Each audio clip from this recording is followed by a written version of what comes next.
Welcome back to American Arms Channel, ladies and gentlemen. I'm Drake, and as you can tell by the title of this video, today we're going to be taking a look at another new shotgun.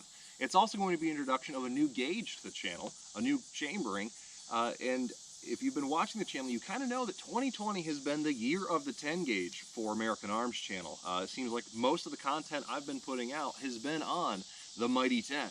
And today, we're going to take a step down and we're going to look at the completely opposite end of the spectrum. I don't consider 410 bore an actual gauge, and let you guys freak out in the comments down below. And now that you've had your fit, all jokes aside, I've gone to the smallest practical gauge for me. I've had an interest in it for a little while, and I just like having a myriad of scatter guns to hunt birds and small game with. So today we're going to be taking a look at the Mossberg International SA-28. It's a Turkish-made semi-automatic shotgun in 28 gauge. So let's get a closer look at the box and take a look at some common offerings that will be available for us as we go into dove season, and maybe talk about something that we're going to take a look at for teal and woodhull mallards in the fall. All right, so as we can see here, Mossberg International on a fairly good case for a $500 gun. This is actually a pretty nice case. If you don't know, Mossberg, their international line is their import line, in which they have over-unders and semi-automatics that are typically in sub-gauges, 20, 28, 410, but they do have several 12-gauge variants available as well. So enough gabbing about that. Let's take a look at what's inside this case. It is a fairly cheaper case. If you were to buy something similar in a store, it probably wouldn't cost you much more than $20, if that. But it is a nicety that that is afforded to you when you purchase this shotgun. We've got nice foam padding inside. We've got all of our reader manuals. The gun comes packed with a charging handle protector. It does have pack paper inside of these socks, and you get a sock for not just the main portion of the firearm, but also the barrel. The packaging is nice and tight and firm. You get a chamber flag, you get a lock. You also receive your 3-round plug limiter for dove and waterfowl. You also get a shim kit, so you can adjust for drop and cast with this shotgun.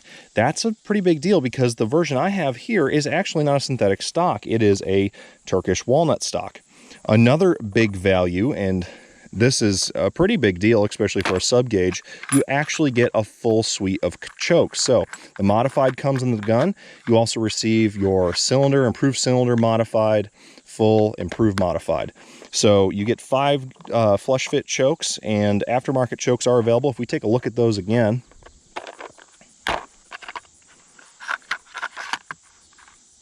they are a Benelli Beretta mobile choke style. And they might actually be something like a Huglu or something else, but they remind me of the Beretta Mobile and the Benelli Mobile, but they're probably not that. I have not researched enough yet to know what aftermarket chokes will fit this, but I do believe some aftermarket extended chokes for quick change in the field will be coming my way at some point. But again, you get a full suite of chokes to adjust to the shooting scenario in which you have, and you get a nice little case to keep them in, which is a pretty nice benefit. So let's do the magic transition to video here. When I snap my fingers, we're going to have an assembled gun. And there we go. There is our beautiful Turkish walnut stocked 28 gauge by Mossberg International.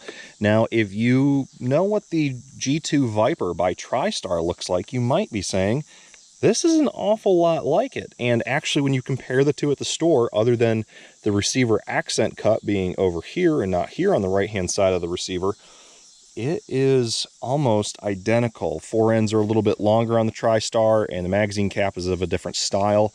But both guns shoulder and handle and have identical butt pads. In fact, I believe they're made in the same factory, if not in the same off of the same design. And that design is very reminiscent of something like a Beretta A391 or A300. It is a very simple gas piston and carrier system where all of your action spring is actually over the top of the magazine tube. There's plenty of space in there. It operates. You have nothing in the buttstock to worry about keeping dry or clean throughout the season, so you can focus your attention on your trigger group, your receiver, and your gas system. There is no traditional rat tail style bolt, etc. in this gun. It provides for a little bit different feel when shooting a firearm like this than a traditional shotgun action, but it is still quite the gun, and it is still quite a good cycling operating system. So with that said, all that's really left to do is to take this bad boy to the range. There's not too much going on with it. It's got nice size controls. It is very, very light at right about 6.2 pounds. This is the 26-inch barreled version, and it has a pretty nice brass bead that you can see there. Vent rib, I mean, the whole gun for $500 to a little more than $500 before tax is a really, really well set up firearm. And shouldering it feels fantastic. The handling, the checkering is nice and sharp, but not too aggressive.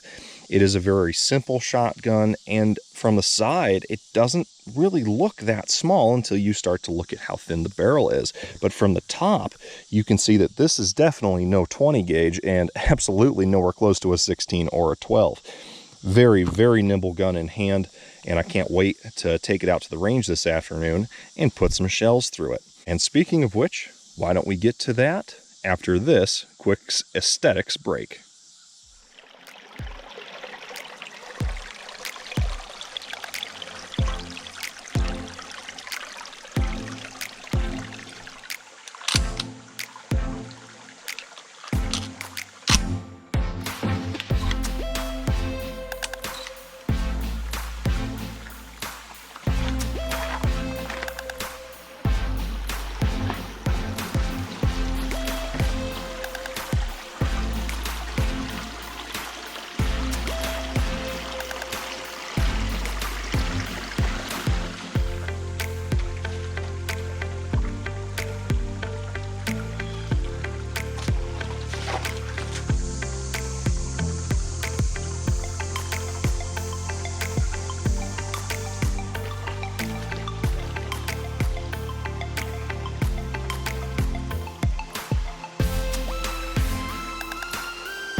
Well, guys, I certainly hope you enjoyed the video. I know I enjoyed making it and shooting this gun for the first time. The Mossberg International SA-28 is a well put together gun, and I'm fairly impressed by it. I really wouldn't have bought it if I wasn't kind of impressed by it for the price point and the value I think it holds. You know, at $525, that's pretty good price, and I think this one's going to be great. It really is like a shrunk down A300, A391 Beretta action. So I think it's going to work out really well. That's a pretty renowned action, pretty solid action, and it's proven. And it's really light recoiling, of course, because it's 28 gauge, but very smooth shooter. Very, very nimble in hand at just over 6 pounds, if that. The 26-inch barrel is a well-balanced choice for this size gun, and with dove season actually the time of the filming of this video only 24 hours away, I'm really, really excited to roll from early season goose into dove hunting, going from the 10 all the way down to the 28 gauge. It's going to be an interesting morning and afternoon contrast for sure.